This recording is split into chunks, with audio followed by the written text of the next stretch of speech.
You're listening to WTF Lex, a production of OGM Podcast Network. Real events, real accountability, and real Lexington. Let's get it. Welcome back to What the Fuck Lex. It's your boy, and we are here tonight with a fuck ton of stories to talk about. So unless you're hiding under a rock, you've already heard about Abby, old girl downtown who decided she was going to use her Tesla to get the fuck out of a bad situation, if you ask me. And I'm sure you've seen the Lexington police versus the Lexington Fire Department crash I got yesterday. Good one. And of course, we're going to discuss our lovely Lexington Police Department's open records requests. I've got at least one due today. They missed that deadline. I've got two due Wednesday. We'll see if they missed that deadline. We're going to post their ass all over Facebook, all over TikTok, and then fucking expose them for that bullshit. Because as a citizen, I have every right to that open records request, and as a news organization, I have even more of a right to that, so I can disseminate it to all my fans. But let's start with a good old Abby story. I know everybody's seen it. Everybody's seen multiple videos. I've been tagged in it, been seeing several different angles from over in the parking garage, literally from right in front of the car. But yeah, I mean, I'm not going to say I wouldn't have done that. I'd probably run them over fucking sooner. I'm not even going to, you come and fuck with my car. Yeah. Guess what? I mean, not one, not two. There was fucking, they had her car surrounded, kicking the car, hitting the car. Now, God knows what the girl did, but even, I don't give a shit what you did. You don't deserve to be attacked like that. That's insane. Now, the funny part is, I was down there about 12:45, 1 o'clock. So, like, this happened hour and 20 minutes after I took my sorry ass home. I'm old and tired. But I've been down there on Thursday nights, Friday nights, Saturday nights, and I've posted videos of it. At one night, there was 28 cop cars in that, 3-block area. They literally had about 10 cops standing around there when I went through. And you can see how quickly they chased that girl's car out of there and converged out of nowhere. They watched that shit go down and let it happen to the point to where she did that. What's that saying? An ounce of prevention goes a hell of a long way. If you're going to have 28 cruisers and 10 cops down there on a slow night, what the fuck happened? Like, I've literally been downtown in the lowrider and hit switches right there on the corner and been bitched at by the cop, but you can literally run over fucking 5 people before they'll stop you.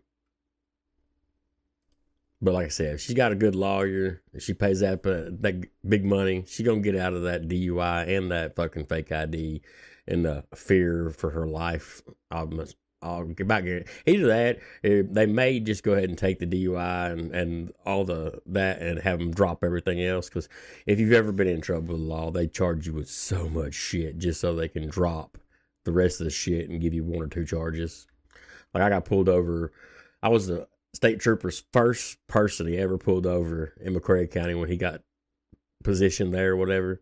This bro wrote up the side of the ticket, across the top, down the other side, had the comment section completely filled. Like, I think there was 17 or 18 charges.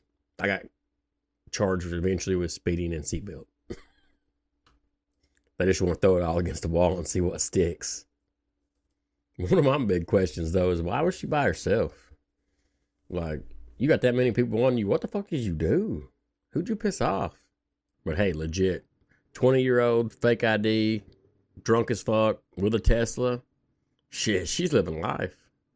20 years old. Hell, I didn't have no fucking Tesla. I had a beat up Oldsmobile with fucking like 3 different color fenders and shit. We wrecked that bitch like 6 times too. My stepsister showed up one night to pick me up from work.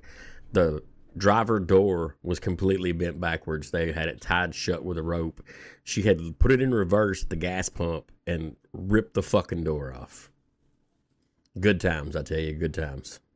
Oh, and I almost forgot in the intro, we had the Lexington cops beat the shit out of a dude this weekend.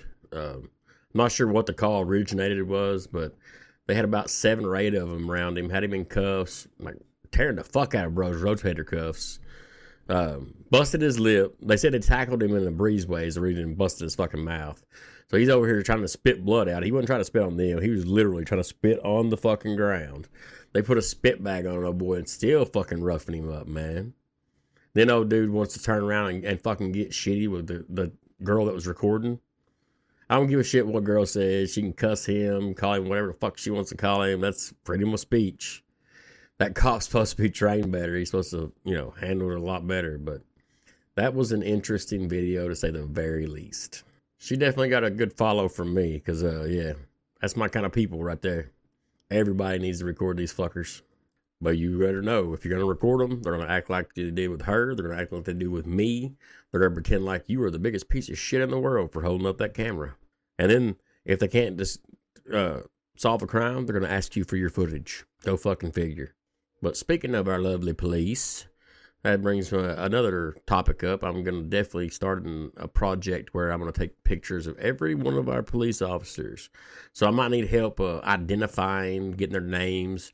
I figure we can post the pictures, and then as we get the names and the background, anything they're fucking known for doing. Like we got McCullough, who likes to trespass. We got Timur, who likes to get on everybody who records him. Like, all that good shit. Like, we might as well start some trading cards to local fucking cops. Because I challenge you right now to go and Google any of the Lexington police officers. You're not going to find shit. Like, if you have a problem with one of them, you're like, hey, I want to know who that was. Let's go see if we can find who that is online. Good fucking luck, bro. Good luck. I'm dying. I'm hoping I can get this completed and make a complete roster. That way you can say, well, this person fucked with me and I want to make a report. Guess what? You can come to my website. You can look it up. Boom.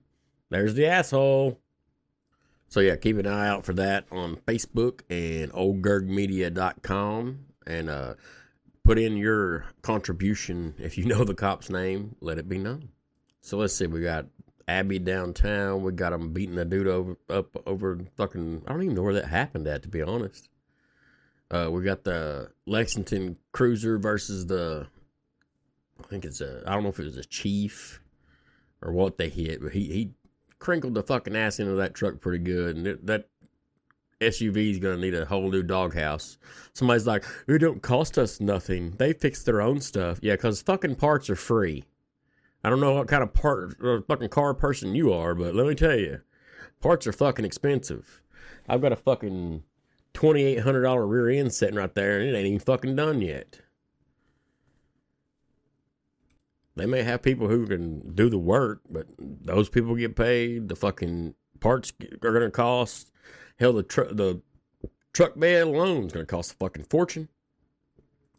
The entire doghouse of the Cruiser, yeah, that's going to cost a bit. Go get the price of a fucking light housing for a new Tahoe. But it won't cost us nothing. The level of common sense in this town is fucking scary. Speaking of common sense, we've also got our good buddy Stan Collier this week. We actually had to make a police report about dumbass. You'd think the loss prevention manager at Kroger, of all goddamn places, would have more common sense than to threaten to fucking beat somebody or try to meet somebody for mutual combat. He said, quote, take a ride along with one of us or shit your mouth. I'm sure he meant shut your mouth and take my challenge. So that right there any reasonable person would assume that he's talking about one of us as a police officer, wouldn't you? I mean, is that not right? Now, I've got an open records request in seeing if Mr. Collier actually works for the Lexington Police Department. I have no fucking faith they'll answer that, just like they didn't answer the fucking other one that was due today, but it's in there. It's a paper trail, we'll put it that way. So if our good old buddy Stan Collier wants to catch me in traffic like he threatened, or he'll see me at the gas station and I won't have a choice, there'll be a paper trail. And I mean, fuck's sake, bro. You already told me where you live. Like, why would you fucking do that? But like I said, Everything's filed. I've got the open records request. When it comes back that he's not a police officer, he's just got some commendation from the Lexington Police Department. He's got pictures in front of the car. Then personally, I think that was impersonating a police officer. We got all these people in my comment section are like, you must not have passed the fucking test to be a cop, blah, blah, blah, you're a wannabe. Like, this dude is legitimately the definition of a wannabe little bitch cop who is a fucking loss prevention person at Kroger. Oh, dear Lord. Like, am I supposed to come and take a ride along with you at Kroger, bro? Like, seriously? What the fuck is wrong with you? But just to go along the lines, and we're actually kind of doing an experiment. We did the online reporting because it's obviously not an emergency. I really don't think drunk ass Stan is going to get out here and fucking meet me anywhere. I'm sure he had a little bit too much bourbon after a long day's work, and his buddy McCullough probably got a hold of him. He said, you need to go in there and cuss him on Facebook because I'm a pussy. Other than that, I really can't understand why old boy got that fucking tore up. Because, dude, he wrote a paragraph in the comment section. Then he started messaging me in private message. Oh, it's fucking great, dude. Fucking great. I've got all of it saved. I'm going to make a big reel about it. And we'll do a story time on TikTok. We'll make some good content out of it. Because that's all I'm fucking after, bro, is content. And you're just falling right into the fucking trap. Not to mention, I kind of have a platform to roast your ass. I've got a few followers and a good old Stan over there. I've got probably like 100 friends. Well, speaking of followers, I hit 20K and Facebook decided to fucking demonetize me. So, yeah, now I'm going to post a bunch on fucking TikTok and get my TikTok users up. Facebook's community standards makes absolutely no fucking sense when a 4-year-old post can make you demonetized when you weren't even monetized at the time. How was I supposed to follow the monetization rules before I was monetized? Like I said, I'll do it for the love of the game on Facebook. Try to get my TikTok followers up. I'm on YouTube, on Old Gerg. Trying to do all this shit. So y'all go follow, like, and all that stuff. That way, hopefully, one of these days, I can go ahead and quit that DoorDash shit, you know. Be a full-time First Amendment auditor. Wouldn't it be some shit? Oh, they'd fucking love me then. I got to work on my calmness, though. I got to get to that Sean Reyes level. You know what I'm saying? That motherfucker be right up in the middle. He's actually been here to Lexington in the circuit clerk's office. And guess what? You can't record in here. I know it's a public building, but you can't record in here. I'm thinking about doing a whole fucking series on just the rights of everyday citizens that we take for granted. Dude, there's people out there that fight fucking wars and die for that shit. Just so you can go out there and say whatever the fuck you want to say. This is the greatest country in the fucking world. Do this anywhere else. I'd be fucking shot and locked way up just for talking shit on a podcast. And I'm sure some people would absolutely love to see me locked up. But that's okay. Gotta love those haters. Hi, Billy, Janet, and all the rest. Stan. But on that note, let's wrap up this little quick episode of What the Fuck Lex. I'm sure there's shit I missed. I went to fire scenes on Georgetown Road. I had people... Actually, the last couple of days, every scene I went to, somebody's recognized me and said, what's up? So, hey to everybody. Thank you. If I've ignored you, sorry, I wasn't on purpose. I'm filming and I ain't paying a fucking bit of attention. And, I mean, I'm an asshole. You know this. You're a fan. But like I said, go over and follow on the TikTok, YouTube, and all that shit. Facebook is getting thrown to the fucking back. Fuck them. And keep an eye out for me on the next fucking emergency scene. That's where I'll be. What the fuck, Lex?